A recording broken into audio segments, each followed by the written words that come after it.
जय जिनेन्द्र। नमोर्यंताणं नमो सिद्धाणं नमो आर्याणं नमो वज्जायाणं नमो लोय સવસાવણં। આપણા પ્રયુષણના દિવસોની અંદર નોકાર મંત્રથી જે શરૂઆત થાય તો એનું શુભ શરૂઆત જ કહેવાય અને એના માટે આ શરૂઆત કરીએ છીએ। અને એમાંય આજે આપણી પાસે સારામાં સારા વક્તા એનું ઇન્ટ્રોડક્શન્સ મારે કરવાનું હોય એ અહોભાગ્ય છે મારા। કાઠિયાવાડ સેવા સમાજ ભૂપેન્દ્રભાઈને આંગણે આવેલા છે। ભૂપેન્દ્રભાઈ એને આગળ આવેલા હોવાથી અને આજે સમાજની અંદર એમનું વ્યક્તિત્વ માટે માણસો ક્યુમાં ઊભા હોય છે, જ્યારે આપણે એમની સામેથી એના રિસ્પેક્ટની સાથે આપણને કીધું છે કે હું આવું છું, ત્યાં પહોંચી ગયા અને આપણી સાથે બેઠેલા છે। કાઠિયાવાડ સેવા સમાજને આજે 28 વર્ષ થઈ ગયા। શરૂઆતથી અત્યાર સુધીની અંદર પ્રમુખના અપ એન્ડ ડાઉન્સ આવ્યા ને ગયા।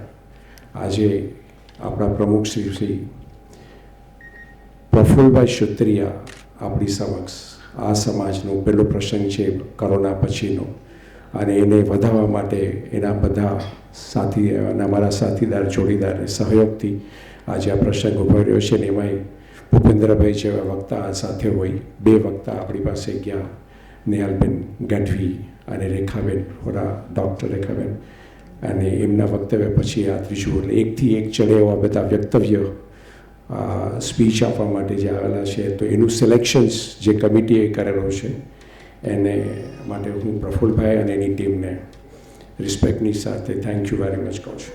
ભૂપેન્દ્રભાઈ 1963ના પ્રવચન અને આપવાવાળાને મારે ઇન્ટ્રોડક્શન કરવાનો હોય, આખું સમાજ ઓળખે છે। ખાલી સમાજ કહું તો એ ઓછું પડે।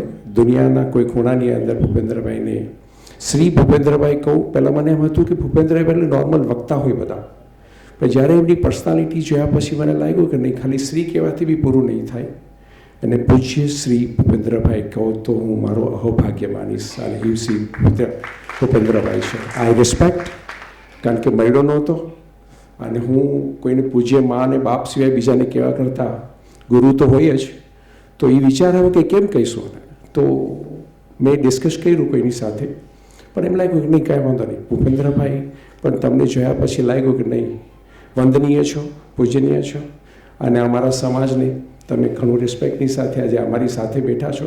અમે ખૂબ ખુશ છીએ અને તમારો વક્તવ્ય પછી ઘણા બધા ખુશ થશે, એમાં કોઈ ડાઉટ જ નથી।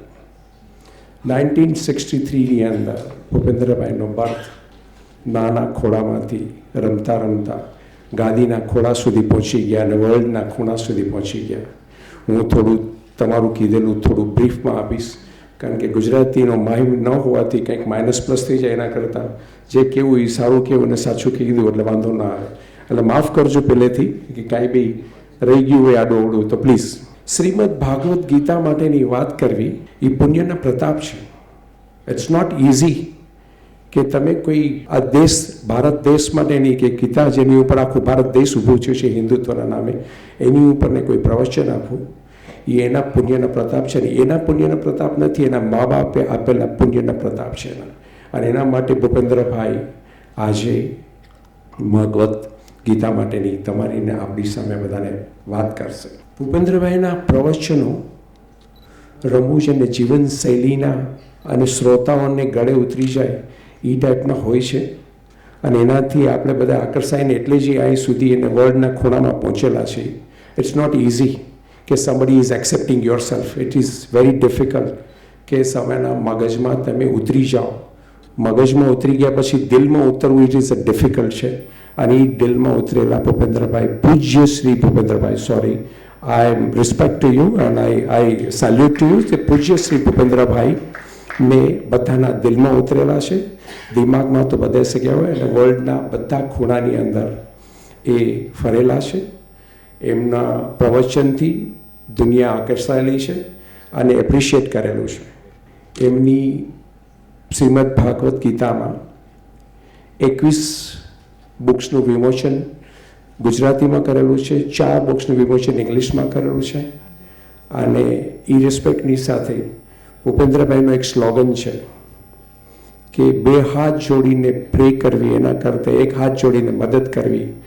That is to take the folded hand.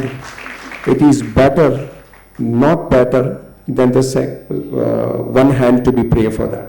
So ભૂપેન્દ્રભાઈના રિસ્પેક્ટની સાથે આઈ રિક્વેસ્ટ અમારા પ્રમુખ સાહેબને, અમારા ટ્રસ્ટીને કે ભૂપેન્દ્રભાઈ પ્લીઝ તમે અમને તમારો લાભ આપો. Thank you very much sir. Thank you. વિશ્વાનિ દેવ સવિતર્દુરિતાનિ પરાસુવ યદ્ભદ્રંતન્ન આસુવ.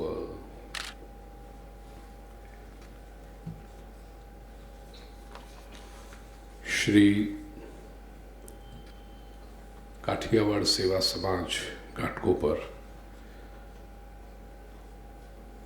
પ્રમુખ પ્રફુલભાઈ અને સમયસર આવી શક્યો અથવા તો મોડો પડી શક્યો, જે કંઈ તમારે જવાબદારી સોંપ્યું હોય અમારા પ્રિય રાજેશભાઈને, કારણ કે હું 8 વાગ્યાથી ઘાટકોપરમાં હતો. એમને ત્યાં ઘણા વખતથી એમની ઈચ્છા હતી અને સવારથી જ મેં પ્રફુલભાઈ અને રાજેશભાઈને સંપર્કમાં મૂકી દીધા કે હું એમની સાથે છું. છતાં વાસ્તવિકતા છે કે આવવામાં વિલંબ થયો, એના માટે આરંભમાં જ મિચ્છામિ દુક્કડમ.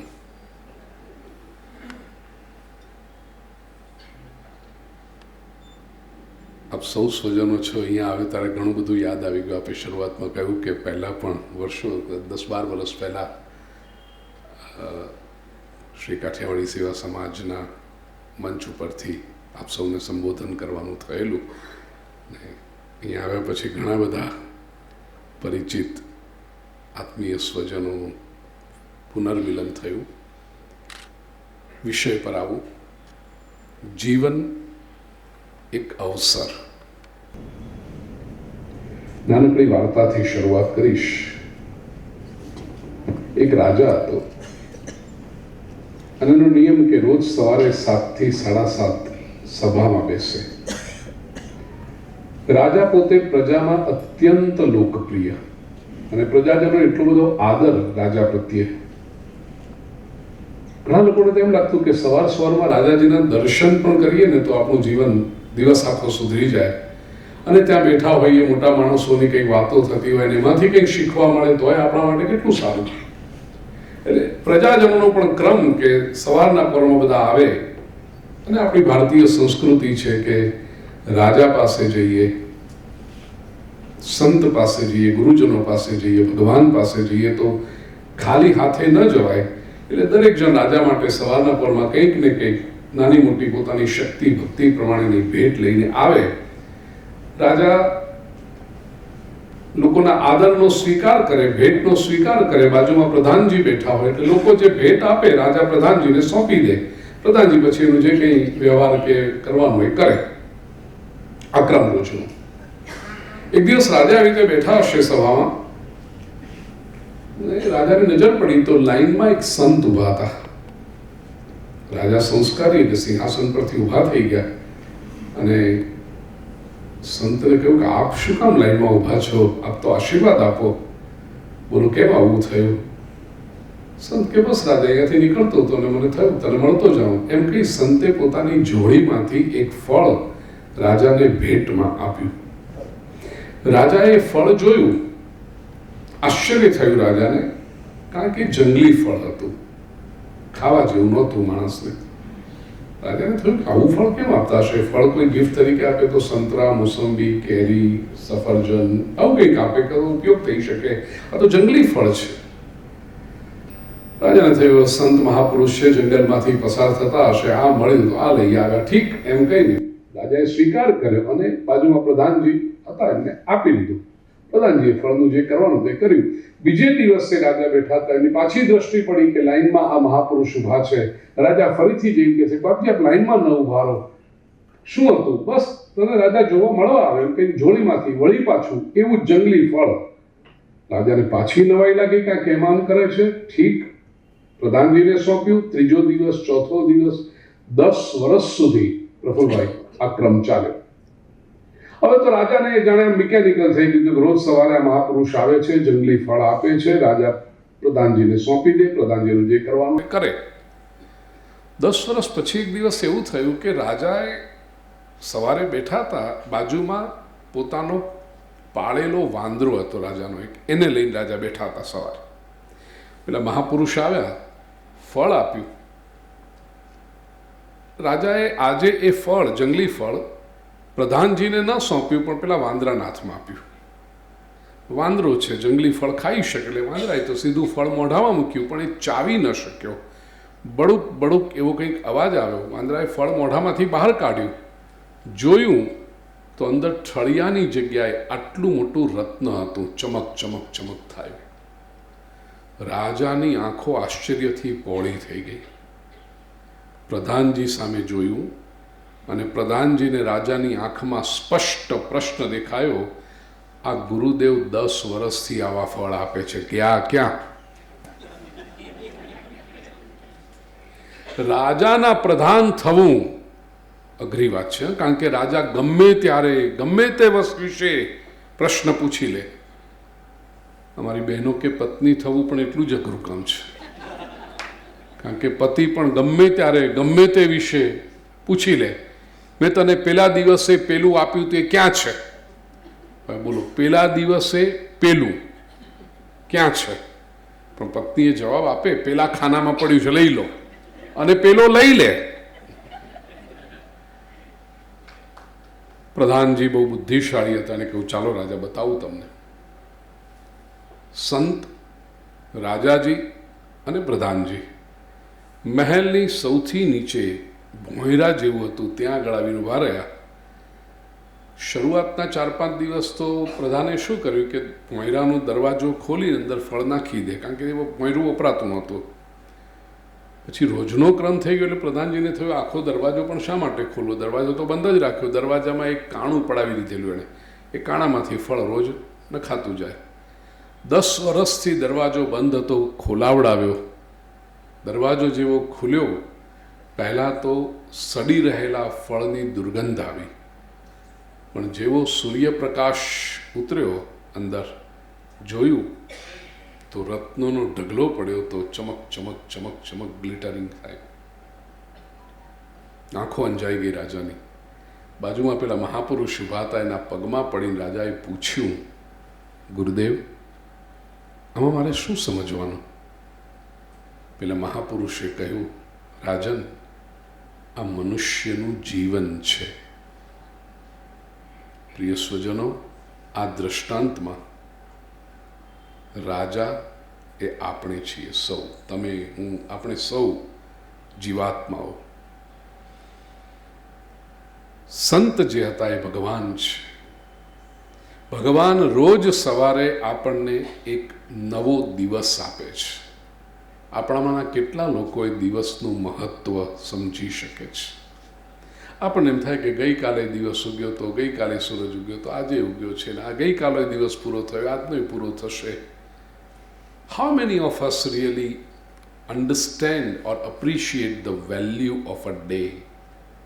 સમય કેટલો મૂલ્યવાન છે. ભગવાન જાણે રોજ સવારના પહોરમાં આપણા હાથમાં એક કોરો ચેક મૂકે છે. દિવસભર આપણે જે કર્મ કરીએ એ પ્રમાણે એ ચેકની અંદર અમાઉન્ટ લખાતી હોય છે.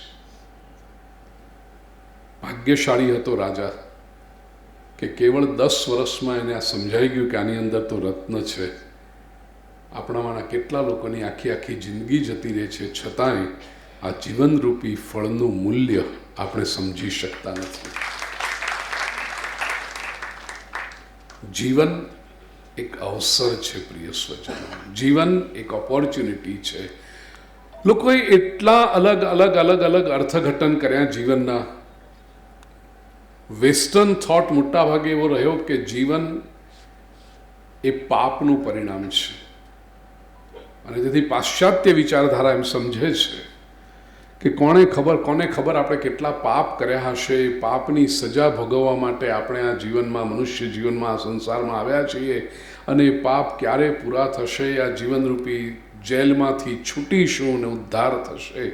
એવી એક અત્યંત નેગેટિવ વિચારધારા, અત્યંત નિરાશાજનક વિચારધારા અને એને જ પછી લોકોએ ધર્મ માની લીધો કે તમે જેટલો જીવનનો તિરસ્કાર કરો, જીવન પ્રત્યે નકારાત્મકતા ઊભી કરો, એટલો આપણે માણસ વધારે ધાર્મિક ગણાય. સંસારનો જેટલો વિરોધ કરો એટલો માણસ વધારે ધાર્મિક ગણાય.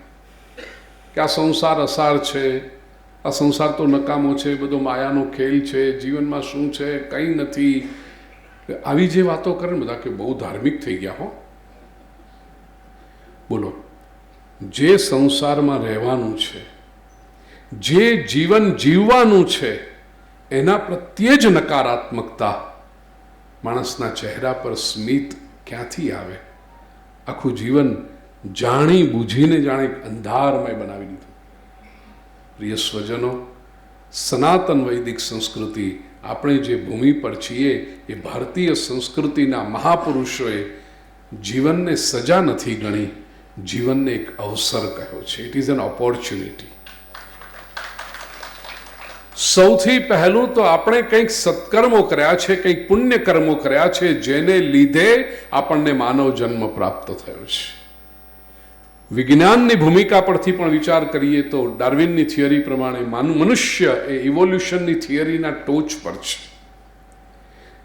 ધર્મની પરિભાષામાં કહું તો 83,99,999 શરીર છોડ્યા એ પછી આ માનવ દેહ પ્રાપ્ત થયો છે. Isn't it N opportunity? તમને 84માં એક પેલી જે ઓડની વાત કરે ને લોટરીની ટિકિટમાં કેવી રીતે, તો 84 લાખમાં એક વખત અવસર મળે એવો અવસર આપણને પ્રાપ્ત થયો. તો કેટલી મૂલ્યવાન તક છે આ, કેટલો અદ્ભુત સંયોગ છે આ. અને એ અદ્ભુત સંયોગનો સદુપયોગ આપણે કરીએ છીએ ખરા? જીવનરૂપી અવસરનો સદુપયોગ કેવી રીતે થઈ શકે?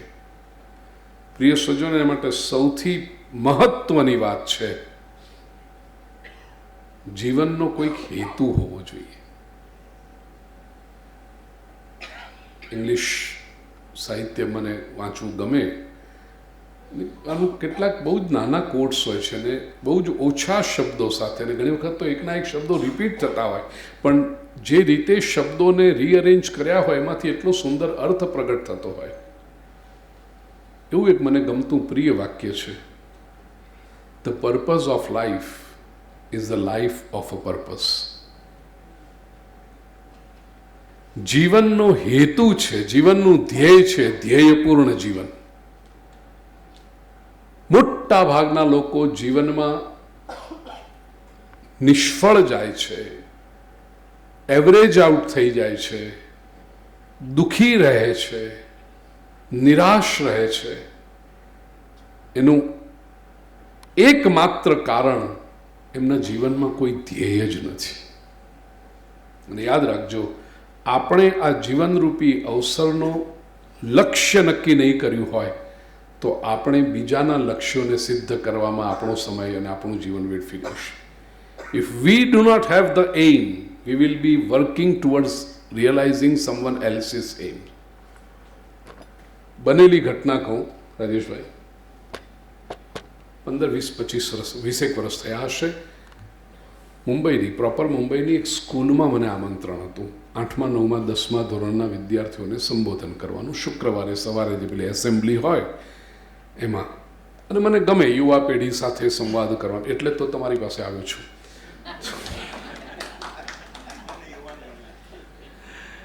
યુવા પેઢી સાથે જ્યારે કંઈક વાત કરવાની હોય, કંઈક એક કમ્યુનિકેશન કરવાનું હોય, કારણ કે મને લાગે કે ધર્મનું જો ભવિષ્ય આપણે ઉજ્જવળ કરવું હોય તો યુવા પેઢી પાસે ધર્મ લઈ જવું પડશે.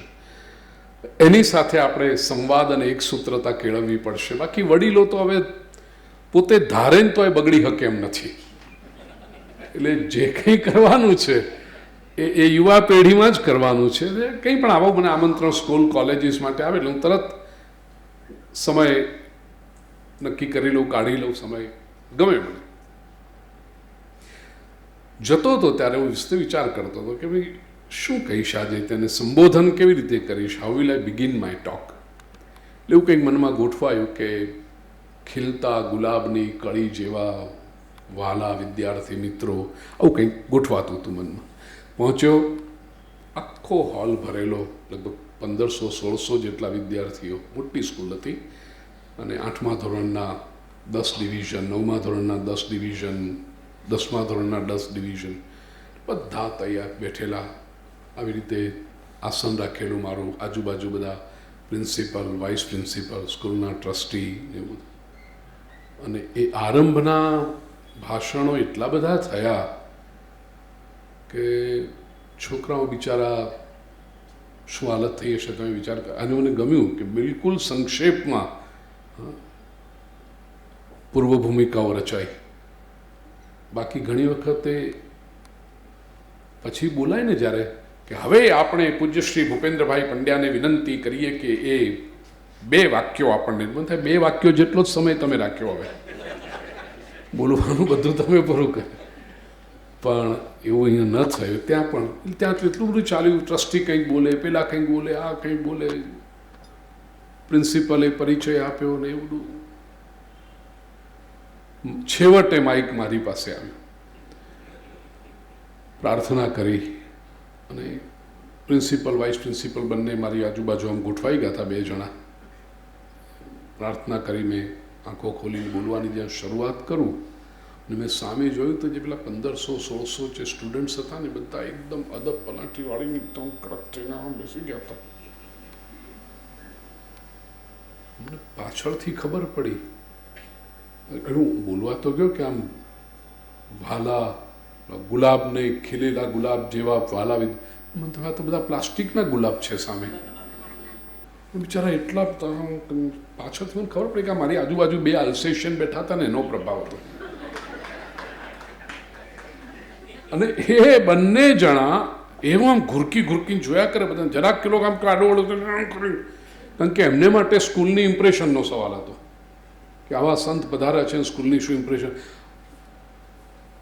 ગયો એના અઠવાડિયા પહેલાં તો જાહેરાત થતી હતી, નખ કાપીને આવજો, બૂટને પોલિશ કરીને આવજો, માથામાં તેલ નાખીને આવજો ને દીકરીઓ પેલી 2 રિબિન બાંધીને આવે ને કપડાં ઇસ્ત્રી કરીને આવજો. છોકરાઓ બિચારા હેબતાઈ ગયા હતા શું થવાનું છે. હવે મારો હંમેશા આગ્રહ એવો હોય કે પ્રવચન જ્યારે કરીએ ને ત્યારે એક સરસ મજાનો સેતુ લાગણીનો રચાવો જોઈએ વક્તા અને શ્રોતા વચ્ચે. તો શ્રોતાઓને પણ આનંદ આવે, વક્તાને પણ આનંદ આવે. બધા બિચારા છોકરાઓ કડક થઈને બેઠા, આમાં કલાક બોલાય કેમ? વાતાવરણ જરાક હળવું કરવાને માટે મેં પ્રશ્ન પૂછ્યો. કીધું, વાલા વિદ્યાર્થી મિત્રો, તમારામાંથી કોઈએ નક્કી કર્યું છે કે તમારે મોટા થઈને શું બનવું છે? 5-7 જણાએ હાથ ઉપર કર્યા. એક જણને મેં ઊભા કરીને પૂછ્યું. પેલો કે મારે ડૉક્ટર બનવું છે, બીજો કે મારે વકીલ બનવું છે, ત્રીજો કે હું ચાર્ટર્ડ એકાઉન્ટન્ટ બનીશ, ચોથો કે હું પાયલટ બનીશ, પાંચમો કે હું એન્જિનિયર બનીશ. અરે બરાબર સામે એક છોકરો બેઠેલો ને આમ કરીને જોયા કરે, મને માથા પર બેઠો છે, છાતી પર, અને 1 કલાક સુધી આમ જોયા કરશે. મેં એને ઊભો કર્યો. કીધું, બેટા તે કાંઈ નક્કી કર્યું છે તારે મોટા થઈને શું બનવું છે? ઊભો થઈને કહે છે, મેં તો કાંઈ નક્કી નથી કર્યું, પણ જે રીતે બધું ચાલે છે જોતાં મને એમ લાગે છે કે હું પાગલ ચોક્કસ બની જઈશ. કેમ ભાઈ? નહીં તો શું? મારી મમ્મી એમ કહે છે કે તું ડૉક્ટર બન, પપ્પા કહે છે કે તું એન્જિનિયર બન, કાકા કહે છે કે તું વકીલ બન, મારા મામા કહે છે કે તું પાયલટ બન. હું એક સાથે ડૉક્ટર, એન્જિનિયર, વકીલ ને પાયલટ ન બની શકું, અને બનવા જાઉં તો હું ચોક્કસ પાગલ બની જાઉં. There you are. જ્યાં સુધી બેટા તે નક્કી નથી કર્યું ત્યાં સુધી બધા લોકો પોતાનું ધ્યેય તને આપશે. તું જીવનમાં આ કર, તું જીવનમાં આ કર. એમની અધૂરી ઈચ્છાઓ, એમના લક્ષ્ય તારા ઉપર પ્રોજેક્ટ કરશે. પણ એકવાર તું નક્કી કરી લે તારે શું થવું છે, પછી એ લોકો તારા લક્ષ્યમાં પોતાનું યોગદાન આપશે. તું નક્કી કરીશ કે એન્જિનિયર થવું છે, તો જે મમ્મી એમ કહે છે કે તું ડૉક્ટર બન, એ સમજી જશે કે હવે દીકરાએ નક્કી કર્યું છે કે એને એન્જિનિયર થવું છે, એટલે એ તને પેલું ડૉક્ટરની પિન મારવાનું બંધ કરશે. હા, એટલું કદાચ કહેશે કે એન્જિનિયર બનવું છે તો એક કામ કર ને, જેનેટિક એન્જિનિયરિંગ કર, એમાં થોડુંક મેડિકલ સાયન્સ પણ આવે. જે મામા તને કહેતા હતા તું વકીલ બને, મામા કહેશે કે તારે એન્જિનિયર બનવું છે તો આ યુનિવર્સિટી સારી છે, એના માટે તું આ કોર્સ કર. જે કાકા પાયલટ બનવાની વાત કરતા હતા એ તને કંઈક સારી વસ્તુ સજેસ્ટ કરશે. પણ એ બધા હવે તારો તું સારામાં સારો એન્જિનિયર કેમ બને એ દિશામાં તને મદદ કરશે. જ્યાં સુધી પ્રિય સ્વજનો જીવનનું ધ્યેય આપણે નક્કી નથી કર્યું ત્યાં સુધી બીજા બધા જ લોકો પોતપોતાના ધ્યેય આપણા ઉપર, અને જે ક્ષણે આપણે નક્કી કરીએ છીએ કે મારે કઈ દિશામાં જવું છે, ધર્મના ક્ષેત્રમાં હું છું પ્રિય સ્વજનો. બીજા તો અનેક કોર્પોરેટ કલ્ચરના તમારા લક્ષ્ય બતાવશે, એકેડેમિક ફિલ્ડના તમારા લક્ષ્ય બતાવશે, રાજકારણના ક્ષેત્રમાં પણ દરેક જણ તમને કંઈક ધ્યેય આપશે કે આવા રાષ્ટ્રનું આપણે નિર્માણ કરવું છે. બહુ સારી વાત છે. સંપત્તિના ક્ષેત્રમાં તમને લક્ષ્ય મળશે, આટલી સંપત્તિ હોવી જોઈએ, આ પ્રકારની ગાડી હોવી જોઈએ, આવા મકાનમાં ઘર હોવું જોઈએ, આવા વિસ્તારમાં હોવું જોઈએ. દરેક ક્ષેત્રના લોકો તમને લક્ષ્ય આપશે. અને બીજી વાત શું, આજે માર્કેટિંગના જમાનામાં આપણે જીવીએ છીએ જ્યાં માણસને પ્રોડક્ટ વેચવા માટેના સાધન તરીકે ઉપયોગ કરવામાં આવે છે. આ યુગ છે. ખરેખર તો માણસ છે એને ઉપયોગમાં આવે એટલે વસ્તુઓની જરૂર પડે, પણ આજે એવો યુગ થયો છે કે વસ્તુઓ વેચવાની છે એટલે માણસને ઉપયોગમાં લેવાનો છે, માણસને વાપરવાનો, કારણ કે વસ્તુ વેચાવી જોઈએ. એટલે એ લોકો તમને લક્ષ્ય આપશે. ફેશન ઇન્ડસ્ટ્રી વાળા તમને લક્ષ્ય આપશે, સમર 22 નું કલેક્શન આ છે, સમર 23 નું કલેક્શન આ છે, તમારા વોર્ડરોબમાં આ તો હોવું જ જોઈએ, આવી ડિઝાઇનના અને આવી ફેશનના કપડા હોય. બધા જ લોકો આપણને લક્ષ્ય આપે છે પોતપોતાનું. આપણે જો લક્ષ્ય નક્કી કરી લઈએ, મેં લક્ષ્ય નક્કી કરી દીધું મારે વ્હાઈટ એન્ડ વ્હાઈટ જ પહેરવું છે, એટલે બીજા બધાના લક્ષ્ય આપતા મને બંધ થઈ ગયા. જો એક લક્ષ્ય આપણે નક્કી કર્યું મારે આ જ પહેરવાનું છે, પછી બીજું કોઈ કેમ મને તમે આ સ્ટાઇલ ટ્રાય કરો ને તમે આ ટ્રાય કરો ને તમે આમ કરો, નહીં. આપણે નક્કી કર્યું એટલે પછી બીજાના લક્ષ્ય બધા ઝાંખા પડતા જાય છે. પ્રિય સ્વજનો, ધર્મના ક્ષેત્રમાં જે લક્ષ્ય છે અને જેના પર હું પોતે મારા જીવનમાં પ્રયાસ કરી રહ્યો છું, અને એ લક્ષ્ય તરફ જેમ જેમ આગળ વધીએ છીએ એમ જીવનનો આનંદ આવતો જાય છે. એ લક્ષ્ય છે અહમથી ઓમ સુધી. બહુ સૂત્રાત્મક રૂપ में प्रफुल्ल અહમથી ઓમ સુધી. અહમ તો લઈને આપણે જન્મ્યા છીએ. સંસ્કૃતમાં અહમ અને મમ. અહમ એટલે હું અને મમ એટલે મારું. હું અને મારું. આર મેં અરુ મોર તોર તે માયા જય બસ કીને જીવ નિકાયા. શ્રી રામચરિતમાનસમાં ગોસ્વામી તુલસીદાસજી કહે છે, માયા માયા માયા જે આપણે કહીએ છીએ બીજું કશું જ નથી. અહમ, હું અને મારું, આનો જ ખેલ એ માયા છે. તો અહમ તો આપણે જન્મીએ ત્યારથી લાગેલો જ છે. નાના માણસો એટલે નાના બાળકોને શીખવા, પપ્પુ ક્યાં છે એટલે પપ્પુ આમ કે અરે વાહ વાહ વાહ બેટા, આ અહમ શીખવાડ્યો આપણે. અને મમ, મમ માટે સૌથી નાનું આપણે ગુજરાતીમાં બાળકોને લિટરલી મમ્મમ મમ્મમ. પછી બાળકને પણ ભૂખ લાગે એટલે મમ્મમ મમ્મમ. મમ્મમ એટલે જમવાનું, પણ એ જ પછી સ્પષ્ટ થાય મમ મમ મમ મમ. કારણ કે પછી પહેલું નાનું બાળક હતું એટલે માત્ર પેટની ભૂખ હતી ને, તો અડધો ગ્લાસ દૂધથી સંતોષાઈ જતી હતી. પણ જેમ જેમ મોટો થાય પછી મમ મમ મારું મારું એ ભૂખ એટલી વધતી જાય છે કે પછી ગમે તેટલી સંપત્તિ હોય, ગમે તેટલું ઘર હોય, ગમે તેટલા વેપાર ધંધા હોય, ગમે તેટલી ગાડીઓ હોય, ગમે તેટલા ઇનામ અકરામ મળે, પ્રતિષ્ઠાઓ મળે, ગમે તેટલી સત્તાની ખુરશીઓ મળે, પણ એ મમ મમ મમ મમની જે વિરાટ ભૂખ એ પૂરી થતી જ નથી. અહમથી ઓમ સુધીની યાત્રા જો કરવી હોય પ્રિય સ્વજનો, જીવનરૂપી અવસરને શણગારવાને માટે, એને સદુપયોગ કરવાને માટે, તો આ અહમને ઓગાળવાની પ્રવૃત્તિ કરવી પડશે. હવે અહમની પણ જેમ મેં શરૂઆતમાં કહ્યું કે જીવનની નિંદા થઈ, એટલે અહમની નિંદા પણ ધર્મમાં બહુ થઈ. અહંકાર કાઢી નાખો, અહંકાર કાઢી. પ્રભુની કૃપાથી પ્રિય સ્વજનો વિચારવાની દિશા કંઈ પ્રભુ એવી આપી છે કે હું અંતિમવાદી નથી બની શકતો, એક્સ્ટ્રીમિસ્ટ નથી બની શકતો. સંસારમાં મોટા ભાગના લોકો એક્સ્ટ્રીમિસ્ટ હોય છે. જે લોકો સંસારમાં ડૂબ્યા છે એ ગળા ડૂબ્યા છે, ઊંધે માથે ડૂબ્યા છે. અને જે સંસારના ત્યાગની વાત કરે છે બિલકુલ તિરસ્કારમય વાત કરે છે કે જોઈએ જ નહીં કશું, બિલકુલ છોડીને ચાલ્યા જાય છે.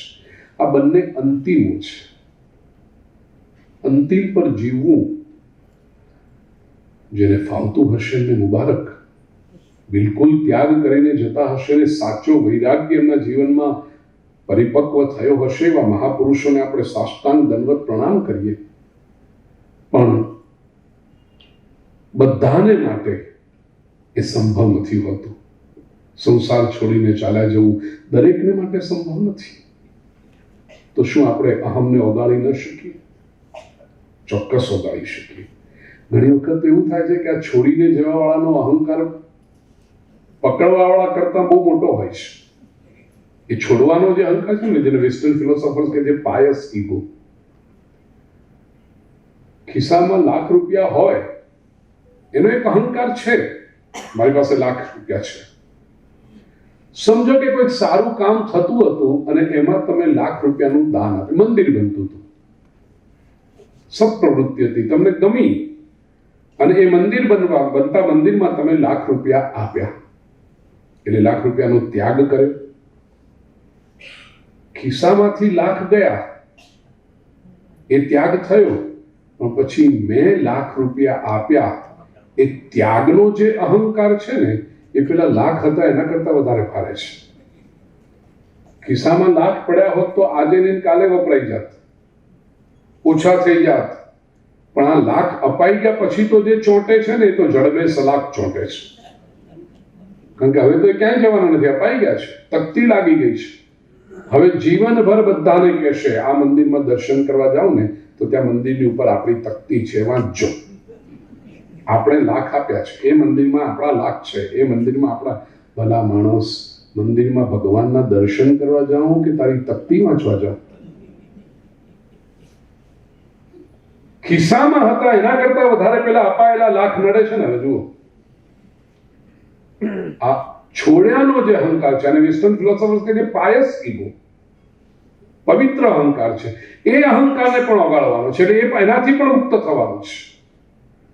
કઈ રીતે થશે? એક રસ્તો જડે છે તે ચિંતન કરતા.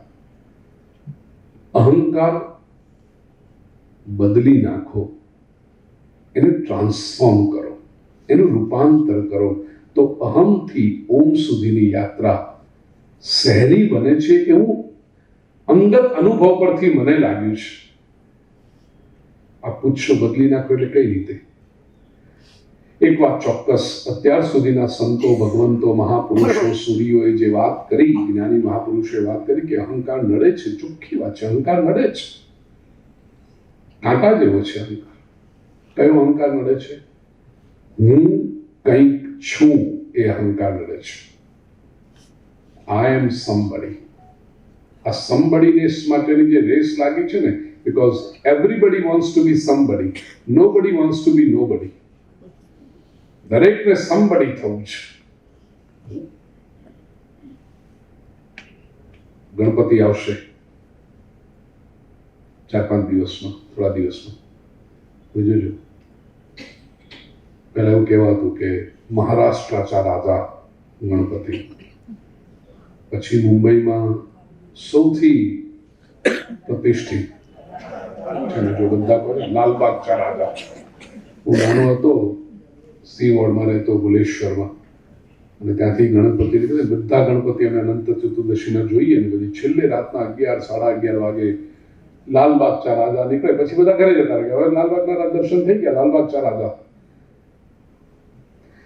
પછી જેમ જેમ મોટું થતું કે દરેક ઉપનગરના રાજા, પાર્લાचा રાજા, અંધેરીचा રાજા, કાંજુરમાર્ગचा રાજા, વિદ્યાવહારचा રાજા, ઘાટકોપરचा રાજા, એવા થવા માંડ્યા. હમણાં જ અમારા રાજેશભાઈ ત્યાં નાનકડો વિડીયો જોયો, ઠક્કરचा રાજા.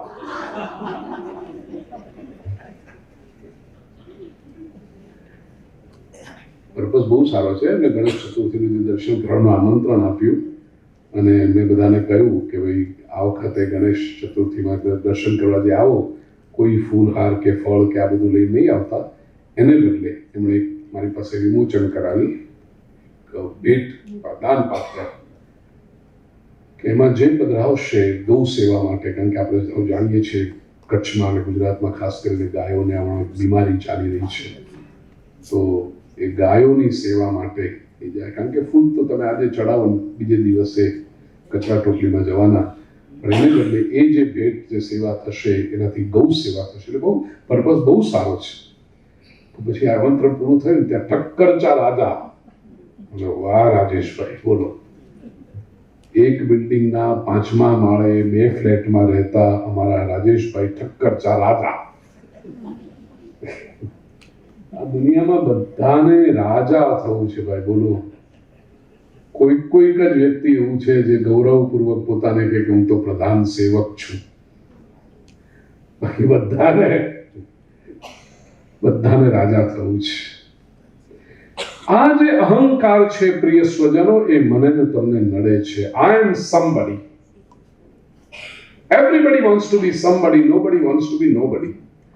તો હું કંઈક છું એ અહંકાર આપણને નડે છે. એ અહંકારને ઓગાળવો કઈ રીતે? એ અહંકારની ઓમકાર તરફની યાત્રા કઈ રીતે કરવી? હું છું એ તો રહેશે જ. યાદ રાખ, કહેવું બહુ સરળ છે કે અહંકાર કાઢી નાખો. બહુ મથામણ કરી ન નીકળે, બોલો. અને પછી મને લાગ્યું કે આ તો આપણે જાણે આપણી જાત સાથે છળ કરી રહ્યા છીએ. કારણ કે અહંકારને તાત્વિક દ્રષ્ટિએ જોઈએ તો હું તો રહેવાનો જ ને. હું છું, હું એટલે અહમ સંસ્કૃતમાં.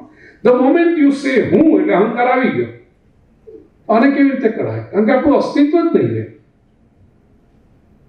નિંદા કરવી બહુ સહેલી છે અહંકારની, કે અહંકાર કાઢી નાખો, અહંકાર કાઢી નાખો. પણ વિચાર કરો કે અહંકાર નહીં હોય તો જીવન રહેશે? પહેલું, જીવનમાં કોઈ વિકાસ રહેશે? અહંકારનો પોઝિટિવ મિનિંગ પણ લો તમે. આપણા જીવનમાં વિકાસ થાય છે શા માટે? કારણ કે અહંકાર છે. હું અજ્ઞાની છું, મારે જ્ઞાની થવું છે, તો વિકાસ થયો ને. હું ગરીબ છું, મારે અમીર થવું છે. હું સાવ અજાણ્યો છું, મારે જાણીતા થવું છે. હું અભણ છું, મારે ભણેલા થવું છે. સમાજમાં મને કોઈ ઓળખતું નથી, મારે પ્રતિષ્ઠિત થવું છે. હું પ્રતિષ્ઠિત. તો આ હું છું એ આવ્યું તો આપણે પ્રગતિ કરી. એક અળસિયું છે, અર્થવમ, એનામાં કોઈ અહંકાર નથી. બોલો, અળસિયાની પ્રગતિ થાય છે? અળસિયું અળસિયા તરીકે જન્મે છે, અળસિયા તરીકે જીવે છે, અળસિયા તરીકે કોઈ પ્રગતિ નહીં, કોઈ વિકાસ નહીં. કારણ કે અહંકાર નથી, ઈગો નથી. અહંકાર જોઈશે. અહંકાર હશે તો વિકાસ થશે. આપણી રાષ્ટ્રીય ભાવના જાગી રહી છે. હું ભારતીય છું. તો એ કે આત્મસન્માનની ભાવના છે, તો વિશ્વના આંગણામાં માથું ઊંચું કરીને આપણે ઉભા રહી શકીએ છીએ. આદરણીય પ્રફુલ્લભાઈએ કહ્યું કે પ્રભુની કૃપા છે, છેલ્લા 30 વર્ષથી સમગ્ર વિશ્વમાં ફરવાનું. 2-2.5 વર્ષ ન થયું, પણ આ વર્ષે પાછું શરૂ થયું. એક વસ્તુ બહુ સ્પષ્ટ નોંધવામાં આવી રહી છે પ્રિય સ્વજનો. 10 વર્ષ પહેલા અને હવે તમે કોઈ પણ દેશમાં જાઓ અને ઇમિગ્રેશનના કાઉન્ટર પર તમે ઇન્ડિયન પાસપોર્ટ મૂકો ને, પેલા માણસની આપણા તરફ જોવાની દ્રષ્ટિ બદલાઈ ગઈ છે. It is a fact of life. આપણે સ્વીકાર કરવો પડશે. પહેલા કોઈ જાણતું નહોતું, અથવા જાણતા તો થર્ડ વર્લ્ડ કન્ટ્રી, જાણે દુનિયામાં કટોરો લઈને જ આપણે ફરતા હોય ને, એવી આપણી ઇમ્પ્રેશન હતી. આ વખતે અમેરિકાના ઇમિગ્રેશન ઓફિસરે મને કહ્યું કે your country has controlled corona very well. Yes, we are proud of our country. અમેરિકાનો ઇમિગ્રેશન ઓફિસર એમ કહી શકે છે કે ભારતે કોરોના ઉપર બહુ સારી રીતે કામ કર્યું છે. પ્રિય સ્વજનો, હવે આ જોઈએ તો વિકાસ થાય આપણો. અહંકાર જ નહીં તો કેમ ચાલશે? પણ એક વસ્તુ છે, હું કંઈક છું એ અહંકાર આપણને નડે છે. હવે હું છું રાખવું પડશે, તો આ વચ્ચેનું કંઈક હટાવો, એને બદલે કંઈક તો મૂકવું પડશે. તો હું ખાલી જગ્યા છું, એ ખાલી જગ્યા પૂરો. હું કંઈક છું એ હટાવીને હું કોઈકનો છું એવું રાખવું. અને આ કોઈ કોના એ નક્કી કરો. હું કંઈક છું, આ કાંટાની જેમ ખૂંચે એ અહંકાર છે, અને હું કોઈકનો છું, આ ભક્તિ થશે. બીજા ભક્તિમાં બીજું કંઈ નથી, હું કોઈકનો છું. अनेक वक्त प्रवचन में कहूँ है, न हमने पढ़ के सीखा है, न हमने लिख के सीखा है, जीवन में जो भी सीखा है किसी के हो के सीखा है. जीवन में जो સૌથી મોટો આનંદ છે એ છે કિસી કે હો જાઓ. બધા આજની આધુનિક યુગની જેટલી સમસ્યાઓ છે એ બધી સમસ્યાઓનો હલ જો કરવો હોય તો આ એક રાજમાર્ગ છે. કિસી કે હો જાઓ. સ્ટ્રેસ છે માણસના અંદર, નાના બાળકથી શરૂ કરીને બધાને તણાવ, માઇન્ડ સ્ટ્રેસ છે. કેમ? બધું પોતાના ઉપર છે. જો પહેલા કેવું સારું હતું, મમ્મી પપ્પા લઈ જાય સ્કૂલમાં જવાનું, મમ્મી પપ્પા કે આની સાથે દોસ્તી કરે એટલે દોસ્તી કરવાની, બિલ્ડિંગમાં જઈએ એની સાથે. ત્યાં સુધી તો નાનપણ હતું, મમ્મી પપ્પા લાવીને આપે રમકડા લેવાના, બાકી આપણને કઈ બહારની બહુ ખબર નહોતી. માં પહેરાવે, મમ્મી પપ્પા પહેરાવે, બધા કપડા પહેરી લાવે, બધું બરાબર જ છે ને. તો મમ્મી કરે બરાબર કરે, પપ્પા લાવે બરાબર લાવે.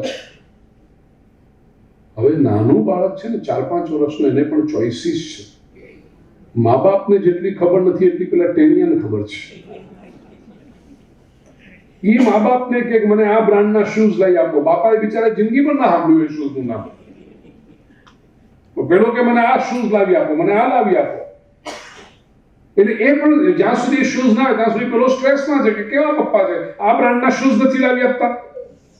આપણે નાના હતા ત્યારે શાંતિ હતી, પપ્પા જે પહેરાવી દે બરાબર છે, રાજી થઈ નતા. નવા આવ્યા એટલું જ પૂરતું છે, બોક્સમાંથી ખુલ્યા એટલે સરસ છે. બધા કેટલું સરસ જીવન હતું, કારણ કે ભરોસો હતો. મારા પપ્પા જે કરે બરાબર જ કરે ને, મારી મમ્મી જે કરે બરાબર જ કરે. મોટા થયા, યુવાની આવી, સંબંધ બાંધવાની વાત આવી તો વડીલો નક્કી કરશે. વડીલો નક્કી કરી આવે કે ભાઈ આપણી દીકરીનું આના દીકરા સાથે નક્કી કર્યું, દીકરો દીકરી બંને ખુશ છે. વડીલોએ નક્કી કર્યું છે એટલે બરાબર હશે. જિંદગીઓ ચાલી ગઈ. બેઠેલા ઘણા લોકો એવા હશે 40, 50 વર્ષના દાંપત્ય જીવન, કાંઈ જોવા જવાનું નહીં, કશું જ નહીં. એ બધાને જોયા ક્યારે? લગ્નમાં વરમાળા પહેરાવતા જોયા કે આ આપણા વાળા. ચાલી ગયું જીવન સરસ રીતે. હવે જુવાની આવે ત્યારે પણ સ્ટ્રેસ, કારણ વડીલો કે તો માનવાનું નથી, અમને અમારી રીતે જોવું છે. એટલે પછી વડીલો કે સારું ભાઈ તું જોઈ લે, તને ગમે પછી અમે આગળ વધીએ, તું હા પાડ પછી આગળ વધીએ, આમ કર. માથે જવાબદારી તો નથી, મને સ્ટ્રેસ આવ્યું કે નહીં, કારણ કે નક્કી કરવાનું છે. વડીલો કે જાઓ જોવા. હવે યુવક અને યુવતી 22 ને 25 વર્ષ કે 22 ને 24 વર્ષ એમને મોકલ્યા, જાઓ જોવા જાઓ, એકબીજાને જુઓ, અડધો કલાક ફરીને આવો. અડધો કલાકમાં શું જોઈ લેવાના છે? એટલે દીકરી સંવેદનશીલ હોય, ભણેલી ગણેલી હોય, હોશિયાર હોય, ઘરે જેવા બધા પૂછે કેવું લાગ્યું? છોકરી કે મને કઈ ખબર ન પડી કલાકમાં. બીજી મીટિંગ નક્કી કરીશ આવતા રવિવારે, બીજા રવિવારે 2 કલાક માટે જાય, ત્રીજા રવિવારે હજી જાય, 6 મહિના સુધી જોવા જાય. હવે ઘરવાળાને ટેન્શન થાય કે આવી તો બધું ના ચાલે, આટલા લાંબા સુધી જલ્દી નક્કી કરી લો. તો કે નક્કી નથી થતું. ઘરવાળા કે પણ એવું તારે કેવું જોઈએ છે, નક્કી કરી લે જલ્દી. ન ગમતો હોય તો ના પાડી દે. છોકરી કે ના પાડવા દે, હા પાડી દે. હજી હા પાડવા જેવું નથી લાગતું, હલવાણી હવે. અને બીજી બાજુ ઘરના લોકો પ્રેશર કરે, નક્કી કર. જોવા જાય છે તો આવી રીતે શું કરે છે? હવે આ 22-23 વર્ષની દીકરી જોવા તો જાય પણ એને ખબર નથી પડતી શું જોવાનું છે. એટલે ઘરમાં ભાભી હોય 3-4 વર્ષ મોટી, આજકાલ નણંદ ભાભી they are more like friends. એટલે નણંદ જઈને પોતાની ભાભીને પૂછે, ભાભી મને કહો ને કે આપણે આમાં છોકરો જોવા જઈએ એટલે શું જોવાનું હોય? ભાભી કે મને જો ખબર પડતી હોત તો અહીં આવત.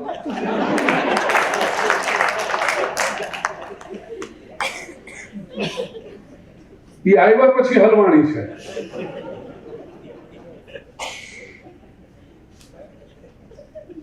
કેટલું ટેન્શન એ 22-23 વર્ષની કન્યાને, કેટલું ટેન્શન. જોવા જવાનું છે પણ શું જોવાનું ખબર નથી, નક્કી કેમ કરવાનું ખબર નથી. એટલે જુઓ આજે 25, 30, 35, 40, 35 સુધી ખબર નથી પડતી, હજી નક્કી નથી, હજી શ્યોર નથી. 4-4, 5-5 વખત મળી આવે પછી પૂછે શું છે, ક્લિક નથી. અત્યારે કયું ક્લિક કરવું છે? ક્લિક નથી થતું. સ્ટ્રેસ. એના કરતાં કેટલી શાંતિ હતી. વડીલો નક્કી કરશે, બરાબર છે, એ આપણા માટે સારું જ જોવાના છે કે થોડું ખોટું કરવાનું. વડીલો કે થોડું જ છે કે આપણો દીકરો કે દીકરી દુઃખી થાય. કિસી કે હો જાઓ પ્રિય સ્વજનો, જેમ વ્યવહારમાં કોઈકના થઈ જાઓ તો મન શાંત અને પ્રસન્ન રહે છે, એવી રીતે અધ્યાત્મમાં પણ કિસી કે હો જાઓ. આટલા માટે ગુરુનો મહિમા છે, આટલા માટે સંતનો મહિમા છે, આટલા માટે શાસ્ત્રનો મહિમા છે. તો હું કોઈકનો છું. હવે ફિલ ઇન ધ બ્લેન્ક્સ. કોના છો એની ભક્તિ શરૂ થશે. કોઈ એમ કે હું માતાનો છું, માતૃભક્તિ. હું પિતાનો છું, પિતૃભક્તિ. કોઈ એમ કે ભાઈ આપણે તો રૂપિયાના છીએ, સંપત્તિની ભક્તિ. કોઈ કે આપણે આપણી સત્તાના છીએ, ખુરશીની ભક્તિ. કોઈ કે હોય કે ભાઈ હું તો મારી વાઈફનો છું, પત્ની ભક્તિ. પત્ની કોઈ એમ કે હું મારા પતિની છું, પતિ ભક્તિ. હું ગુરુનો છું, ગુરુ ભક્તિ. અને હું પ્રભુનો છું, પ્રભુ ભક્તિ. હું કોઈકનો છું. આ હું ને ઓગાળ. હું રહ્યો પણ ખરો અને નડવાનું બંધ કર્યું. અહમથી ઓમ સુધીની યાત્રામાં આ જીવનના અવસરનો સદુપયોગ કરવામાં એ જેને કરી શકે. પ્રિય સ્વજનો, અહમને ઓગાળવાની આ યાત્રા, અહમથી ઓમ સુધીની યાત્રા, પર્યુષણ પર્વની અંદર આપણે સંકલ્પ કરી અને આરંભ કરીએ. ભગવાન મહાવીર આ પવિત્ર ભૂમિમાં થયેલા બધા જ અવતારો, સંતો, મહાપુરુષો, વિદ્વાનો, જ્ઞાનીઓ ના આશીર્વાદ આપણી આ યાત્રામાં પાથે સમાન બને અને બને એટલા જલ્દી આપણે અહમને ઓગાળીને ઓમની અનુભૂતિ કરતા થઈ જીવનના આ અવસરનો સદુપયોગ કરીએ એવી સદભાવના સાથે આપણા અંતઃકરણમાં રહેલી શ્રદ્ધાને માફ